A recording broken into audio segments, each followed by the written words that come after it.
Welcome to the Abridged Presidential Histories with Kenny Ryan. We last talked about Abraham Lincoln nearly 3 years ago, but when a friend of the show comes out with a new book looking at a new part of Lincoln's legacy in a way that's relevant to modern politics, it's time to revisit the rail splitter. So here we are, episode 16F, an interview with Harold Holzer on his new book, Brought Forth on This Continent, Abraham Lincoln and American Immigration.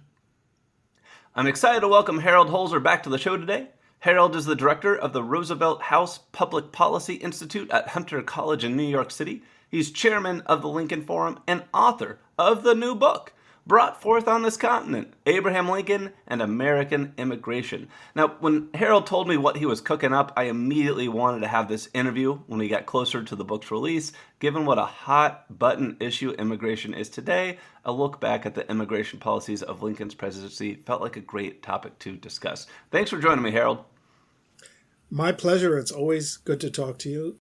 First question I've got for you is, where did the idea for this book come from? You know, it came a long time ago. I actually thought of this in about 2015.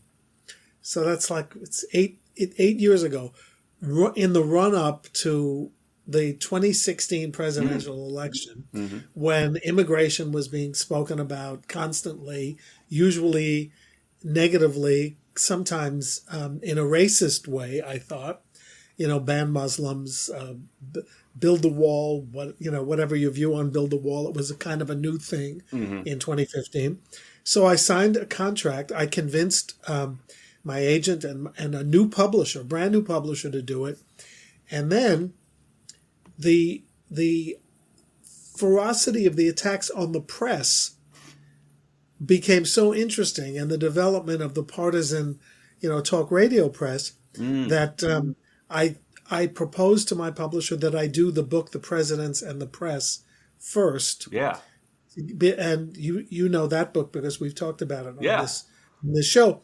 So I just put it on hold. I had what they call in show business, or I don't know, in publishing, a 2-book deal. So I just came back to it. And I guess I was inspired by and sadly, nothing has been resolved 8 years later. I'm sort of depressed that it's still timely. But to go back just a little bit in time, I guess I'm the grandson of immigrants, 4 immigrants.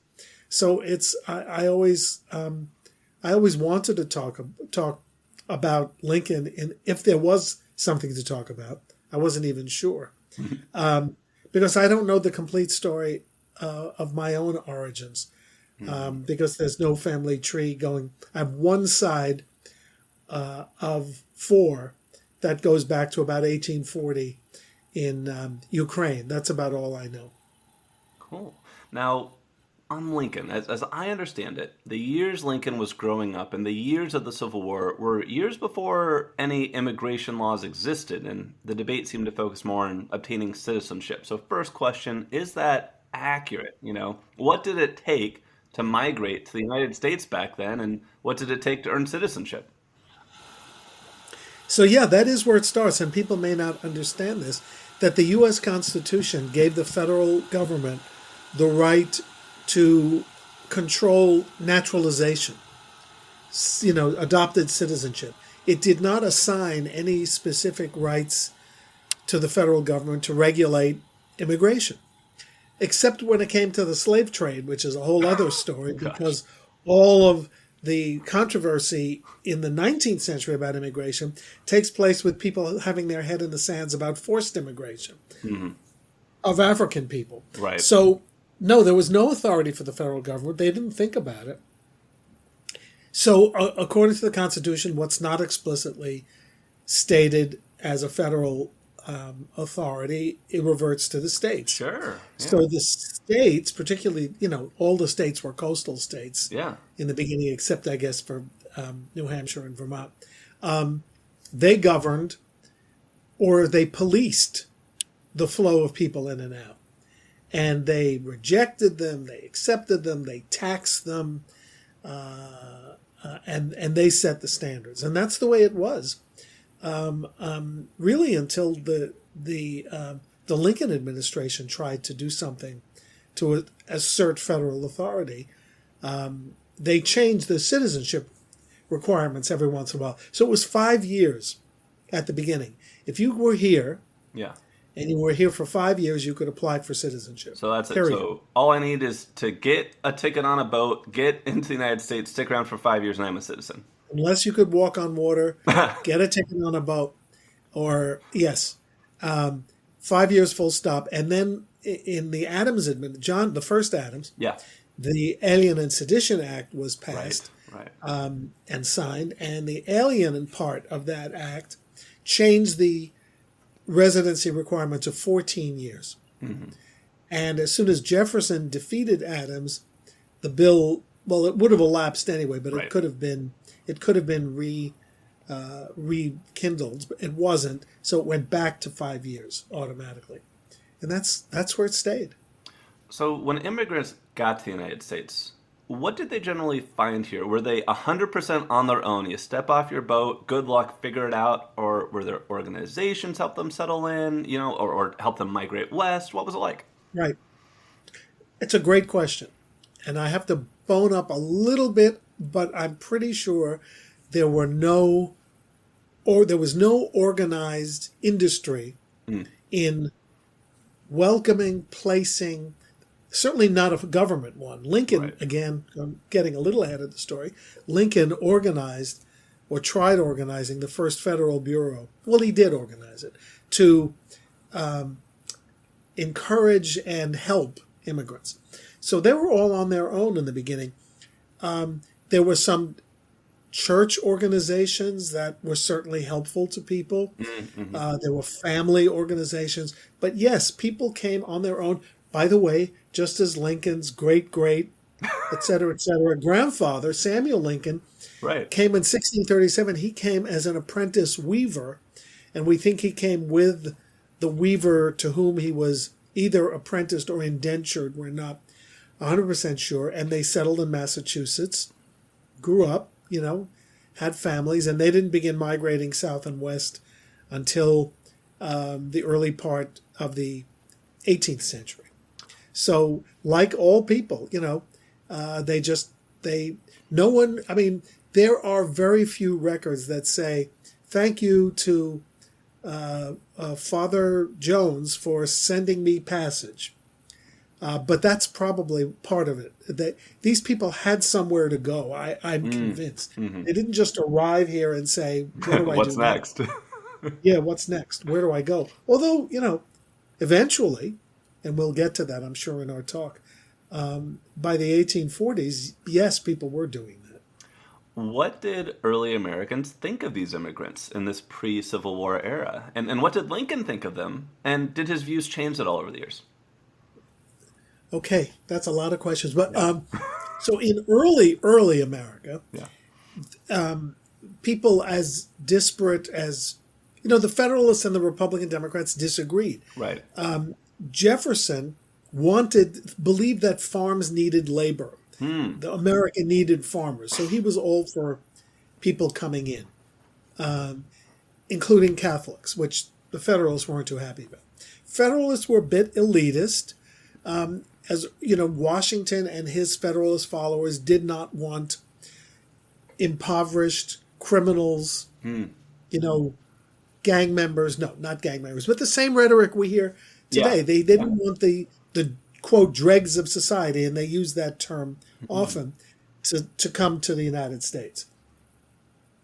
In the early Lincoln era, there is still a divide between the New Democratic Party, the Jackson Party, and the Whigs, which was Lincoln's party.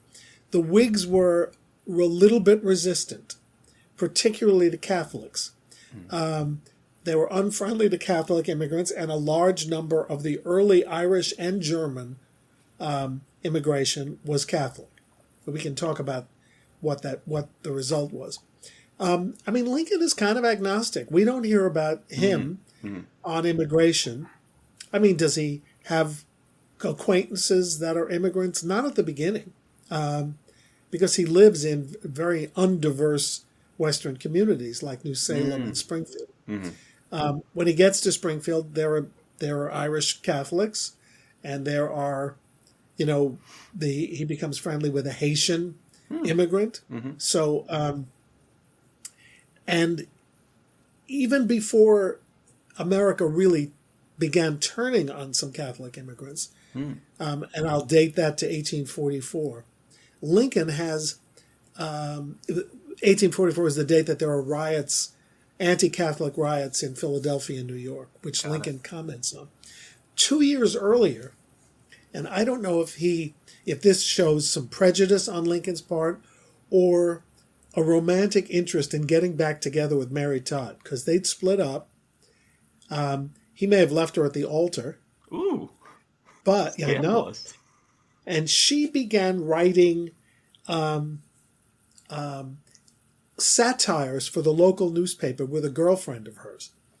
And Lincoln apparently helped her. I mean, we don't have hard evidence, but it's his style. He helps her write a particularly vicious satire about a man named James Shields. I'd like to come back to him later in our talk because it's interesting. Shields is the Illinois state auditor. Mm-hmm. He's Irish born. I'm sure he has a brogue. And they make fun of him in this article. He thinks he's romantic, but he's kind of smelly, and the women really make fun of him. Anyway, Shields reads this. He goes to the news, and he's a Democrat. So, fair political game. Yeah. Goes to the newspaper, obviously demands to know who wrote the article. The editor contacts Lincoln and says, what am I supposed to do? I can't say, unless you want me to say your fiancé, your again fiancé did it. Lincoln says, no, give him my name. Lincoln is identified. Shields demands an apology. Lincoln writes this really lawyerly letter in which he neither admits anything nor denies anything, nor gives an apology. Shields challenges him to a duel. Right. They go off to a dueling ground in Missouri, where dueling is still legal, and come very nearly to blows with swords. But Shields sees how long Lincoln's arms are. Right. I'm remembering this story now, yeah. Yeah. Well, it's an ethnic story. See, that's the thing. It's an immigrant story. A lot of these stories haven't been told as such. Anyway, that's Lincoln's first experience, is making fun of Irish immigrants. So keep that in mind. So he's going to obviously evolve. Yes. It's not pretty at the beginning, but it's also political. Yeah. There was a political issue involved, too cumbersome to go into, but it became an ethnic issue. Oh. And in 1844, the Irish are registering as Democrats. So the Whigs are going to be suspicious of the Irish and the German Catholics, because they're swelling the ranks of the opposition. Within 5 years, they're recruited. The Whigs are saying, we're not too excited about having you. The Democrats are saying, come over to the picnic and enroll in the party. Yeah. So the Whigs are worried. In 1844, City of Brotherly Love, where Ben Franklin was not too welcoming about immigrants, by the way, in the old days, there is a fight among Catholics and Protestants revolving around what Bible to use in the schools. The Catholics don't want to use the King James. They want to use their own Bible. Mm-hmm. And Protestants come to the Catholic areas and make speeches against the Catholic Bible. And, the warnings are always crazy. They're always the same. The Catholics have more allegiance to the Pope than to the president. Sure. Yeah. They care more about what their priest says than what about the alderman or the mayor says. Anyway, a riot ensues. It's a serious riot with bloodshed and death. State militias called in. And people blame the Whigs, even though the Irish attacked the Whig speakers. But this goes on for months. Churches are attacked, books are burned. It's pretty ugly. And the Whigs are blamed by many newspapers. So there is a public meeting in Springfield, Illinois, to say we don't have any responsibility. That's not enough for people. So they adopt a resolution saying that entry into the United States should remain as affordable and easy as it's always been. Mm-hmm. And Lincoln writes it. Oh. He drafts it for the meeting. So that's his first public statement on immigration and it's a positive one. Cool. That doesn't make him any less friendly to Irish Catholic voters. In fact, he's suspicious of voter fraud right up to his Senate election against Douglas. He has these visions of Irishmen roaming around the railroad stations ready to steal votes. He thinks Irishmen are preventing German Protestants from voting. But I don't want to jump ahead to the 1850s. But so in the 1840s, he speaks out, and it's a statement that Lincoln admirers can be proud of, at least in this instance. Awesome. Thanks for sharing that story and that beginning of Lincoln's evolution. And in that, you talked a lot about, politics was a big part of this. You mentioned the Whigs. Lincoln's first break in politics was as a Whig congressman in the 1840s. Mm-hmm. In the 15 years that followed, the Whig Party would die, and two new parties would rise to replace them, the Republicans and the Know-Nothings. What role did immigration play in killing the Whigs and the struggle between these two new parties? Who's going to be the new one? Is it going to be Republicans for the next 150 years? Is it going to be Know-Nothings? Well, the Know-Nothings actually, in various guises, precede the organization of the Republican Party. They're coming in 52 and 3, and they're a fringe party. They are for raising the citizenship requirement to 14 or 21 years, depending on when they're asked. They're for banning foreign-born people from holding any elective office. Wow. And according to the Constitution, the only office in the government that the Constitution requires aspirants to be born on native soil is the presidency. Mm-hmm. And by, I suppose the vice presidency, since they may succeed. But no other offices go. So this is the Know-Nothing. And they elect congressmen, mayor of New York, the mayor of Chicago. At some point in this period are... Now, it's interesting. The Know-Nothings are a secret organization. Right. That's why they get this nickname. Mostly they call themselves the Americans, true Americans. But allegedly, if you knock on the door, you're hearing a party going on at your neighbor's house, you knock on the door and say, "What's going on?" And they say, "We know nothing." That's how the name right. was created, according to legend. Anyway, the Know-Nothings begin to make inroads, and the Whigs are saddled with this at very least, a policy of indifference about immigration, because all the people coming in are joining the other party, right. So they're kind of chained to this ideology, and they don't know how to grow their party. Now, really, the main reason that's always given for the dissolution of the Whigs is they're kind of being constipated on the slavery issue too. They don't know where to go. They have different, right. But it's right. Really immigration is at least as much. And the Whigs dissolve. The new Republican Party comes into the fore. But in the first presidential election in which the Republican Party competes, right, 1856, mm-hmm. John C. Fremont is the candidate. Of course, they immediately attack him for having a Catholic wife and being a secret Catholic. A third party candidate emerges. There's a Democrat, James Buchanan, but former President Millard Fillmore, right, who is not necessarily a know-nothing, but got a chance to get back into power. He runs as the American Party candidate. I don't know if you read the platform, but it's a pretty brutal platform. Yeah. And he siphons off enough votes. It's scary. They win 22% of the vote. I think they win one state, which is not, I think, Maryland, but it's not a lot, but still, it's scary. And then you have the fact that Lincoln and the Republicans are forming, 1854, 5, 6, real Republican Party is forming, and it's devoted to opposing slavery, opposing the extension of slavery, the ultimate extinction of slavery. Where are they going to get people from? Well, where are they going to get candidates? Where are they going to get voters? Well, one is former Whigs, Mm-hmm. who are never going to be Democrats, and maybe are not know-nothings. Right. But they believe in things like infrastructure, Right. Right. which is a Whig credo. Who are the others? Well, they're Democrats who don't want slavery extension. So they join the new Republican Party. Is it enough? No. So Lincoln begins a kind of a 5-year period in which I argue in the book, he flirts with the know-nothings.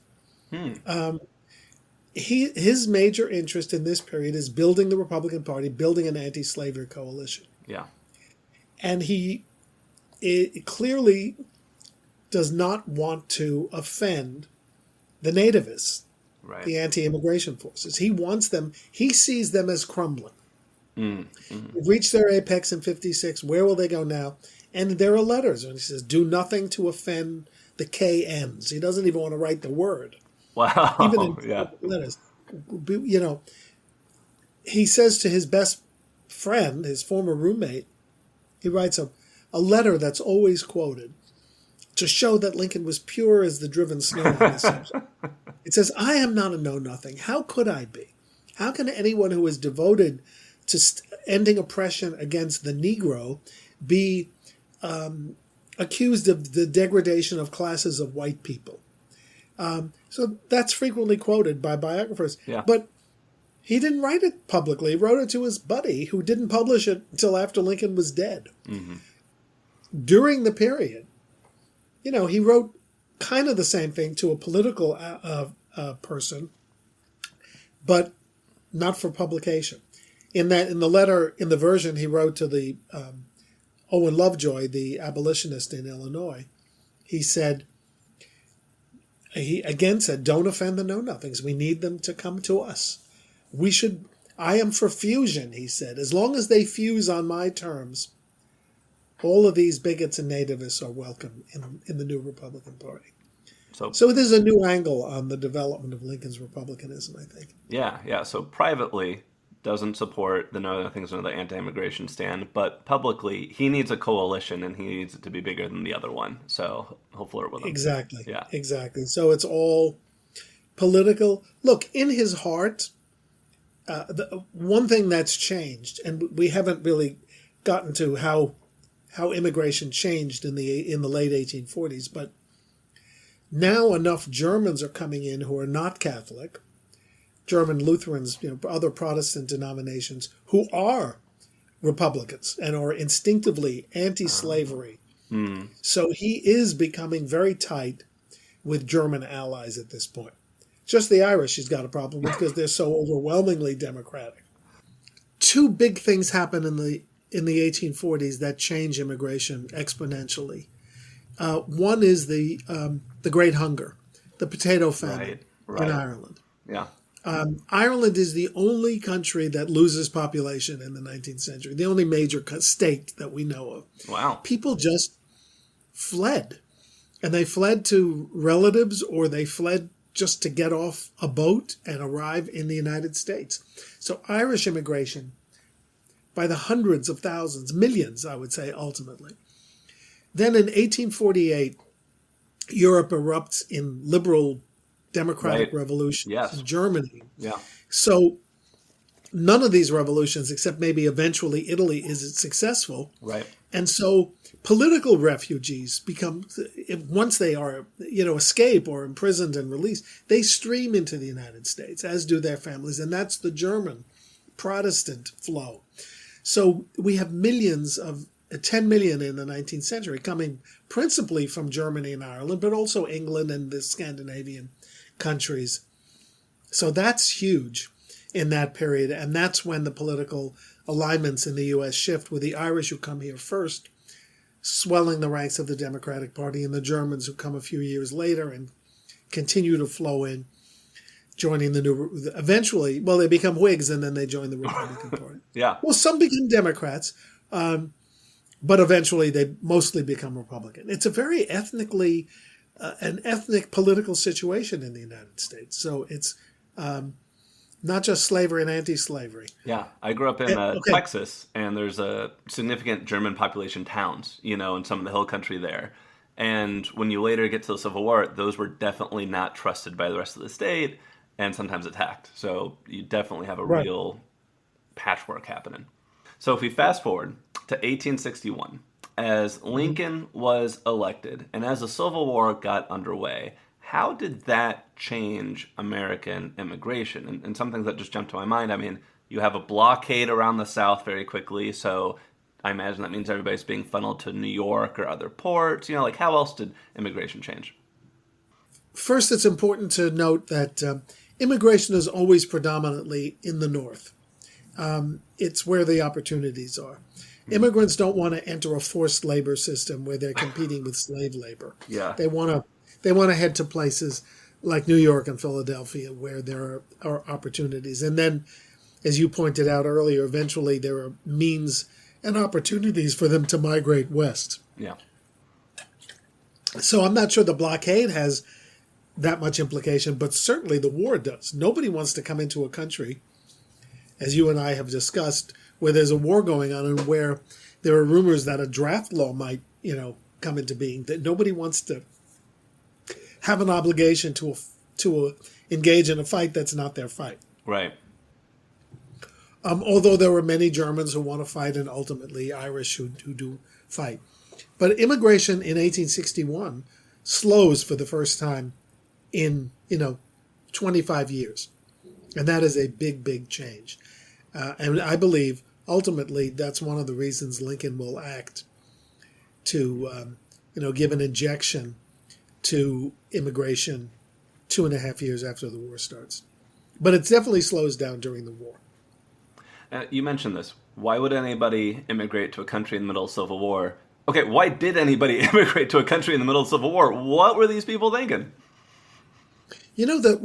What I say in my book is the two big factors are people came seeking food and people came seeking freedom. And in Ireland, there's really nothing to eat. They can't even eat the small percentage of the crops that are free of disease because the British have a policy where they get the cream of the crop. I think that's probably where the expression may have started. They get the cream of the crop. The farmers need potatoes to eat and they need spuds to plant. Don't ask me how potatoes even grow. I really don't. I'm a city guy. I've read the book The Martian, and everything I know about potatoes comes from that book. So they are planted, right? They have to be replanted. Every little spud, every little divot on the outside of a potato, yeah. So they need food. They have big families and they need food. And that's, and if you're being oppressed by a dictator on the continent, you got to get out of town because you're going to wind up in prison. So that is, it's not like refugees during World War II when you had to face submarines. It's Right. There's some piracy on the high seas for sure, Yeah. on the Confederate side, but there is still access. Not enough, though. But yeah, sure. That's why immigration dwindles, because people are weighing the, Yeah. we can't go to the South because it's basically that's where the war is taking place. All right. And yeah. Cool. What was Lincoln's policy toward immigration during the war? You mentioned about 2.5 years in, it's going to change. What's this change going to be? Well, in the first instance, at the beginning of the war, Lincoln makes a monumental decision. We're not sure how he thought of it. We know that one of his early meetings was with an Irish Democratic New York lawyer named Richard O'Gorman. And he says to him, can I do that again? Because now I'm not sure it's O'Gorman. Yeah, no, go for it. All right, sorry. I've No never worries. done this, never stopped. So Lincoln makes a monumental decision at the beginning of the war. He meets with a New York Democratic Irish lawyer, and he asks him to raise the 1st Irish Regiment.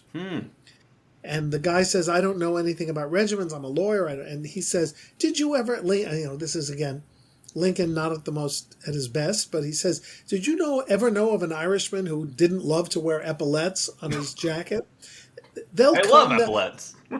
Right, there you go. So this guy didn't raise the regiment, Yeah. but it gave Lincoln an idea. This cannot be a Republican war. So he immediately encourages Democrats to raise regiments, as well as Republicans. That's a major, major thing. A few days after Sumter, 100,000 people gather in Union Square in New York. I think this was the galvanizing point. Under the great bronze equestrian statue of George Washington, they actually hoist the flag of Sumter onto George Washington's sword. This is the statue that some people want to take down now because Washington was a slaveholder. It's only the second equestrian statue in the history of the United States. The first one was torn down, the George III. I was wondering it was going to be the British king. Yeah. So they meet, and there are all these patriotic speeches about enlisting. We've got to enlist. Well, one of the speakers is an Irishman, and one of the speakers is a German. And they both say, we don't particularly love Lincoln, but he's our president. We love our former country. We love our country of origin, but we're Americans now. Mm-hmm. That flag is our flag. That flag that was sullied in the dust in Charleston is our flag. The Irish speaker says, what they did to our flag is as bad as if the British fleet had come over here. And enlistments of ethnic regiments begin, and Lincoln realizes this is a potential source of immense strength. The diversity of the North that he was once wishy-washy about because too many were Democrats is now the greatest strength of the Union cause and the fight to restore the Union. So, it's interesting. He writes 3 names on a list in the White House. Michael Corcoran, Thomas Francis Meagher, who was a famous Irish patriot who had been sent to Australia, to a penal colony. He escaped. He came to the United States. Corcoran was another Irish hero. He had famously refused to assemble his all-Irish regiment when the Prince of Wales came to visit New York. He said he's the symbol of oppression. And he was being court-martialed at the time. And then the Civil War broke out, and they said, oh, never mind. What court-martial? Yeah. The third guy is James Shields, the man who Lincoln had teased into a near duel. Yeah. Who had later become a Mexican war general and a United States senator from 2 different states. He was now living on the West Coast. Lincoln wanted him because he was such a symbol of Irish pride. And at the same time, he had appointed one of his biggest German supporters, Karl Schurz, as minister to Spain. And Schurz said, first, I want to recruit men. Give me a leave of absence. I want to lead a regiment. That didn't work out. It was a little too late. But Franz Sigel in Missouri becomes the symbol of German recruitment. He's a lousy general, but he's a great symbol. I fight mit Sigel becomes a catchphrase among Germans. And what's unfortunate is that these original ethnic commanders were not terribly successful in the field. But Lincoln had trouble dismissing them entirely because they were so useful as lightning rods, as touchstones for recruitment. But that's what Lincoln turned to early in the war. German regiments, Irish regiments. The Irish at Bull Run, the Germans at Bull Run, and ever after. Mixed results, to be sure. Some of the stories, the Irish gained in reputation as the war went on. And the Germans kind of lost reputation because of their alleged frenzied retreat at Chancellorsville. So they had to live that down. I've heard anecdotes as the war goes on of immigrants being welcomed off the ship, handed a Union uniform, and sent off to join the war. How accurate is that? Well, there was a Union recruiting station a few hundred yards from Castle Garden. Castle Garden was an entertainment complex, we'd call it today. It was a glass enclosed, kind of a convention hall, a theater. It's where Jenny Lind, speaking of famous emigres, a Swedish nightingale, sang opera when she arrived for her first American tour. And that became the landing station before Ellis Island was a landing station. Mm-hmm. And so people came through, they registered, they went off. Again, no restrictions, and the recruiting station was nearby. Were there recruiters prowling around saying, get your red hot enlistment paper? Sure. It wasn't as terrorized as it was in the movie Gangs of New York. I mean, people were not dragooned and dragged off ships. Although there were some cartoons in the British press that indicated that, or that suggested that the Irish were being wooed by liquor, to which, of course, from the beginning of immigration on, the Irish were accused of being inebriates. So, give them a glass of whiskey and they'll go anywhere. Yeah. And the Germans were being lured by, it took three things to lure a stubborn German, according to, the canards of the time. One was beer. The other was kind of pa music. And the other was women in low-cut dresses. So they would have those three. I know. It's kind of universal. All four are universal lures. But so, I think there was aggressive recruiting, but not quite the mythical kind. Although people in Europe believed it, for sure. And it became something of a diplomatic question that the North had to answer. Are you, in fact, soliciting people here in Europe and then dragging them over for recruitment? And again, that's why Lincoln decides at some point, using his executive powers and his powers in his version of what the State of the Union message was in 1863, to propose some federal solutions to the uncertainty of immigration. And that's what I wanted to ask about next. You've hinted that he will create some of the first infrastructure supporting immigrants, attracting immigrants. Can you tell me, what did he build?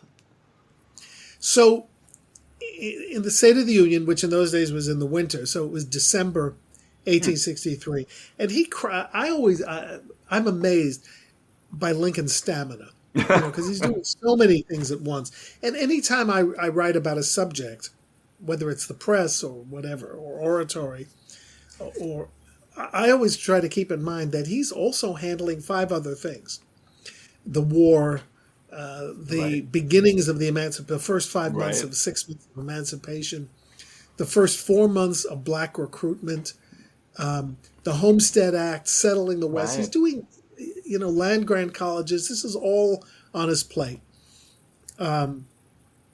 He decides in December 1863, in the annual message, as it's called, to propose immigration reform. I mean, I call it immigration reform. It's not quite, because there hasn't been an immigration policy. Right. He calls it an act to encourage immigration. And he writes this long message right after the Gettysburg Address. He comes back from the Gettysburg Address. He comes back sick. He's got smallpox. Mm-hmm. A fairly serious case. It's been dismissed as minor, but it was serious enough that his valet, who caught it from him clearly, died of it. Yeah. So it was a serious enough strain. He just happened to be a very tough guy, very physically fit. And, he'd had just left a son with smallpox, so perhaps he caught it from his son, but maybe with a few more antibodies built in, none of which they were aware of. So he writes the message while he's sick. He doesn't have to speak it, because in those days, the State of the Union, until Woodrow Wilson, they were sent up and read by a clerk. And the Act to Encourage Immigration states very plainly that immigrants are a source of national strength and wealth. And he wants them to return in the numbers that they had during the war. He wants a Bureau of Immigration to be set up in the United States to get rid of conditions on ships that discourage immigrants, filthy conditions, the stealing of fares by unscrupulous transportation companies. He wants a bureau set up to get people into jobs. He wants people to be eligible for the draft. Mm-hmm. To placate the more conservative element, he wants a system created so that the United States is not used as a haven for foreigners to escape debts. And once paid off, they say, well, I'm really a citizen of another country. So he wants to clean up the system. He wants to federalize it. And the biggest innovation that he proposes is federal funding for the transportation of foreigners to the United States. Whoa. I mean, that is huge. Yeah. It's like, what would conservatives say today? It's communism. If only Karl Marx was being more widely read, they would say it was communism. It was a huge project, and it was a bridge too far, as it happened. His own cabinet didn't love it. Mm-hmm. Secretary of State said that it would, cost $1 million a year to underwrite this. Well, the problem is the Civil War was costing $1 million a day. Mm-hmm. And the other reason Lincoln did not want these people solely to join the armed forces. As he said, and I should have said this in the message, he said, our factories are not manned. Our mines, which is a bigger deal now than it is then. When mining is a dirty word now. It wasn't in the 1860s. Right. And he said these jobs have to be filled or our industry will collapse. That was one of the reasons. So the war is costing, but this is still a bridge too far for federal support. And even Lincoln's most supportive newspapers, the New York Times, is kind of an administration organ at that point. They say that this will encourage, again, this racist language, the worst elements of society, prisoners and criminals, and the worst fear always, and it's a reasonable one in a way, it's still a fear, is that people dependent on the public dole, the indigent, will be among the group. Yeah. So Lincoln does not get his way, but he does get a bureau established. He does get shipboard reforms. He does improve Castle Garden, and eventually will build immigration stations in New Orleans and Boston and Baltimore and Philadelphia. And the flow of immigration increases. Eventually, he'll exempt the arrivals from the draft in his next proposal to clean up the bill. But this is a revolutionary act of executive and federal authority over immigration. The feds have never encouraged or discouraged immigration. Lincoln wants manpower. He says they are a source of national wealth and strength, and we can't go on without these, what he eventually will call the next year, replenishing streams for this country. You mentioned cabinet didn't love the idea, New York Times didn't love the idea. Was that the national mood too, or was there any kind of national eagerness for this or support for a pro-immigration policy? Well, there was support for immigration because business owners did not have sufficient labor. And don't forget, it's not just that people joined the army. Yeah. It's that people died in the armed services. So if we accept the new total of 750 for the war, this is the midpoint of the war. So it's got to be close to 350,000 dead, untold thousands wounded. Right. And as many as 1 million men, or 700,000 men are in arms. Yeah. So if you count that, it's a huge depletion of the workforce. And I think Lincoln is also thinking, with all the success of the Irish Brigade and the German 11th, and they've taken, particularly the Irish Brigade, took casualties way beyond their numbers on the Fredericksburg battlefield. And you need to replenish the army as well as the civilian workforce. So what was the national mood? Yes, we need new population, but there is not much support for investing in, giving people a free ride, giving them a fair chance, and more than a fair chance, giving them a leg up. Yeah. So it's a mixed reaction, but the bill does get passed. The bill to create the Federal Bureau gets passed. And it's easier now after 1864 when Lincoln signs it on July 4th. Easier for immigrants to make the trip and to make a safer trip. And then the federal government does alliances with these. You asked at the beginning of our talk whether there were private agencies that supported this. And yes, there was now agencies that moved people westward. And there were now agencies, and Lincoln encouraged this, even though he worried that it was a kind of slavery. And maybe he thought about his own ancestor Samuel, although I doubt whether he knew much about him. But private agencies and industries would advance potential immigrants the sum for their voyage. But then they would have 7 years to pay it off. Right. And if they didn't pay it off, they could lose their property here in the United States. And I will say also, Lincoln the legislation also opened up the Western lands, the free land under the Homestead Act, to foreigners, even before they became citizens. So that was huge. And I always think it's interesting that Lincoln signed it on July 4th because he had given a speech around July 4th 6 years earlier when he was running for the Senate. And he spoke to a largely German crowd in Chicago. Yeah.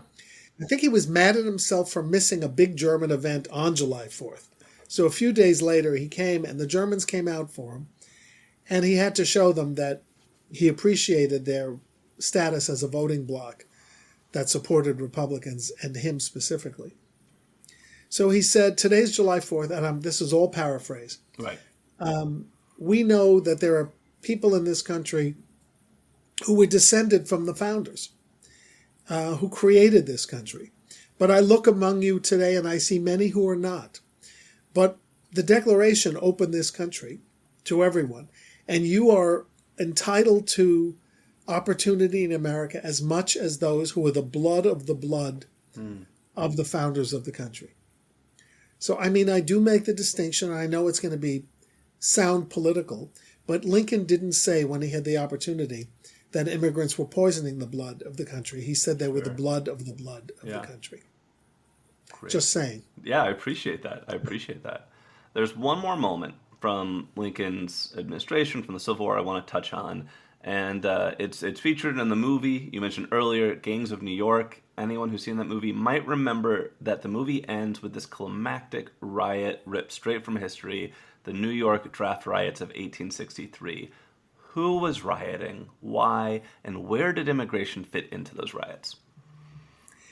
Well, take the easiest part of the question first. It was overwhelmingly an Irish American riot. It was caused by the drawing of the first names for the military draft in July 1863. It wasn't being watched too closely because the Union had just won this great victory at Gettysburg, in which the Irish had acquitted themselves so brilliantly. But the Irish had been inflamed by Democratic newspapers who told them that A, you're not going to be fighting for the Union, you're going to be fighting for blacks and for black freedom. Mm-hmm. And B, once blacks are free, they're going to come up here to the north, to New York, and they're going to undercut your jobs and wages. They're going to work on the docks and in the factories for less than you do. Mm. So you're fighting for your own destruction. So the first rioters smashed the draft office, but in the insane July heat and without much pushback at first because nobody expected it, it became a marauding event. And it also was really a race riot at a certain point because blacks were killed indiscriminately, and the so-called colored orphans asylum. But the orphans were saved by a young Irishman. So, there were people who obviously didn't participate. But the riot was political. They attacked Republicans. They attacked the New York Tribune. They attacked black people, as I said. They attacked Irishmen who were pro-union. They attacked a union officer and brutally killed him, tortured him, set him on fire. It was unbelievable brutality. Was it quite like the gangs of New York? they didn't have volleys of soldiers firing on them when they finally got here a few days later. Although the soldiers did put down the riots quite late in the game. But yes, it was an Irish event, but it was also, it could be seen as a Democratic Party riot, because the Democrats were pushing back against black freedom, against black recruitment, against and also what the Irish objected to quite rationally was that there was an exemption clause in the First Draft Act. If a substitute, if you could find a substitute or pay $300 for the government to find a substitute, you could be exempt from the war. So it was a rich man's war and a poor man's fight, as the saying went, and it was discriminatory against poor whites. Did these riots, did it have any impact on the national mood around immigration or Lincoln's attempt to implement policy? Because, when you really think about it, this is the worst case scenario that anyone who's anti-immigration would have been pointing to and saying, this is what's going to happen, and it happened. Well, it's a great question. I wish I dealt with it side by side in the book, but it didn't seem to diminish Republican encouragement of immigration, even though a large number was going to be from Ireland, because they put in place exemptions for immigrants from military service, from required military service. But again, I think Lincoln is earnestly trying to build a diverse and polyglot society.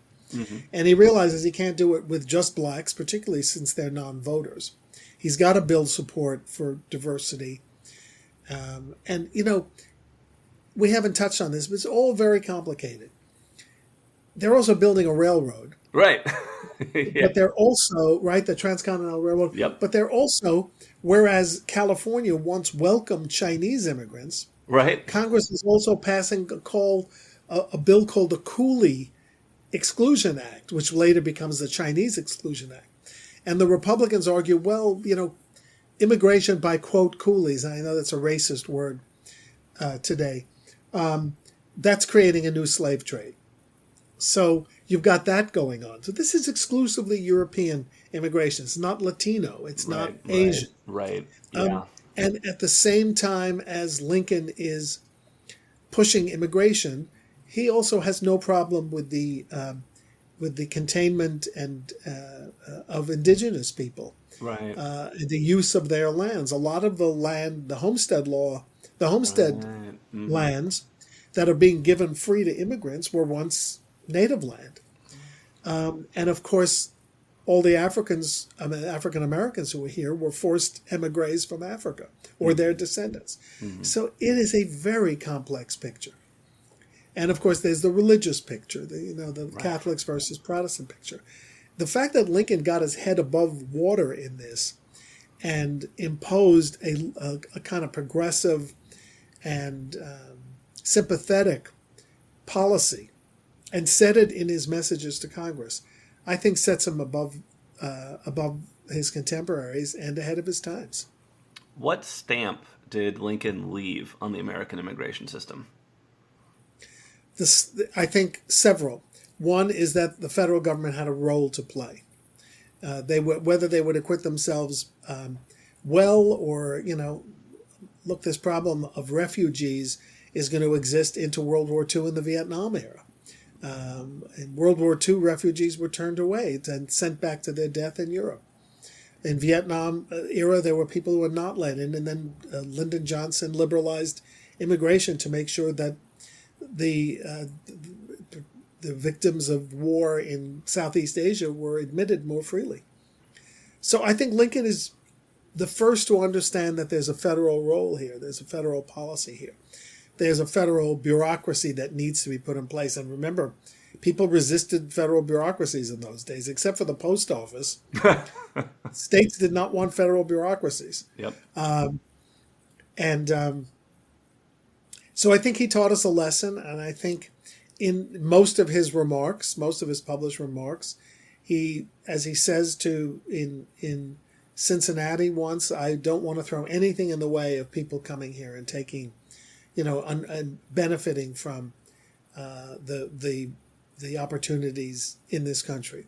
Is it always true that he would have preferred more Germans and fewer Irish because there were more Republicans and fewer Democrats? Yes, because that's political. But the fact that he could rise above even that political constraint, I mean, in 1864, he had enormous trouble with the German vote. They wanted to split off from the Republican Party. They wanted to support Fremont as a third party candidate. Lincoln wasn't moving fast enough on slavery in the border states like Missouri, where there are a lot of Germans. He wasn't, he had humiliated Franz Sigel. He had relegated him to unimportant commands. He hadn't promoted him.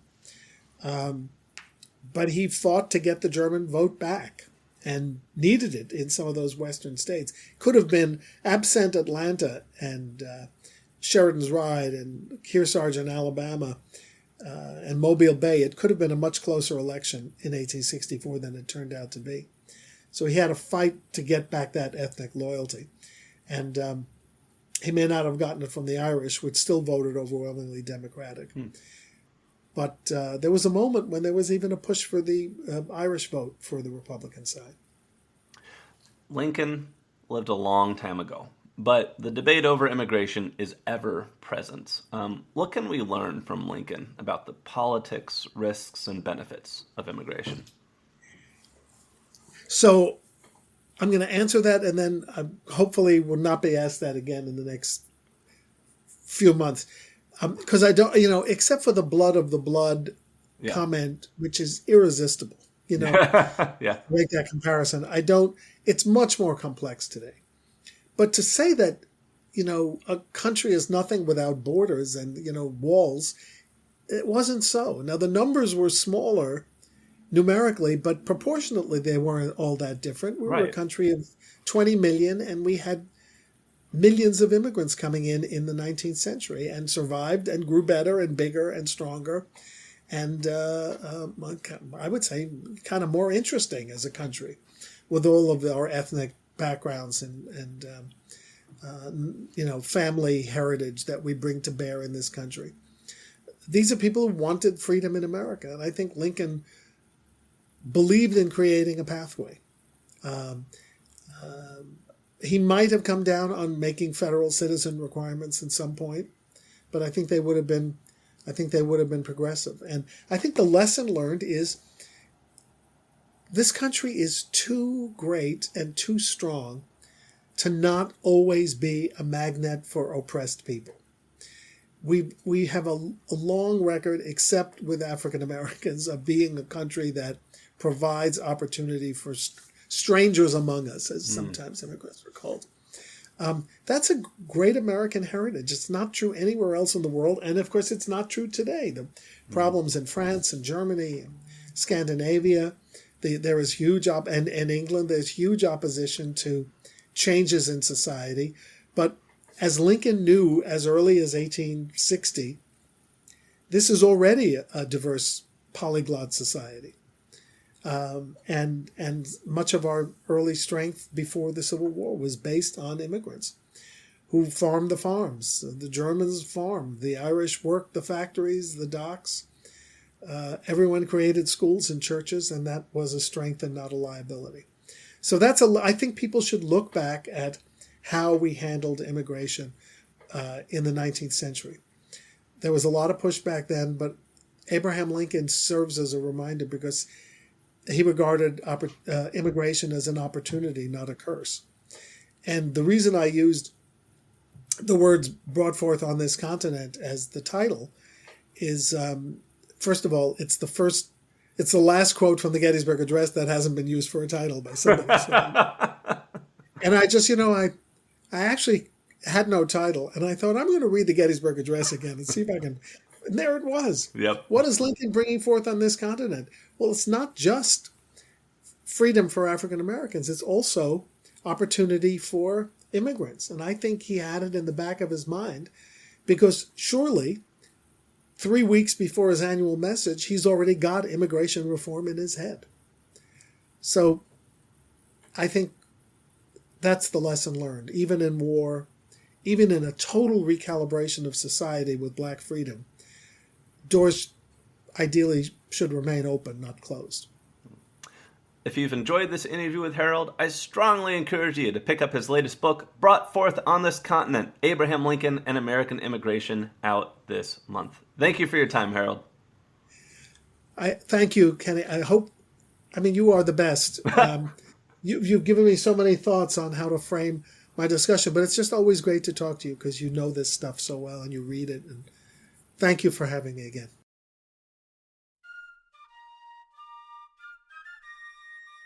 Thank you for listening to today's episode of Abridged Presidential Histories. If you enjoyed it, please subscribe, tell your friends and family about the show, and write a 5-star review on your podcast listening platform of choice. If you'd like to support the show, you can look it up on Patreon or go directly to www.patreon.com/abridgedpresidentialhistories. This helps me buy books and pay to host the show, and thank you to everyone who has contributed so far. The music today in today's podcast is a public domain recording of the United States Army Old Guard Fife and Drum Corps. In our next episode, it's time for Tricky Dick himself, Richard Nixon, from his red-baiting rise to the trial of Alger Hiss and his eventual election to the presidency, to the roots of his fall in Vietnam, the Pentagon Papers, and Watergate. It is a story unlike any other. That is coming up next time on Abridged Presidential Histories.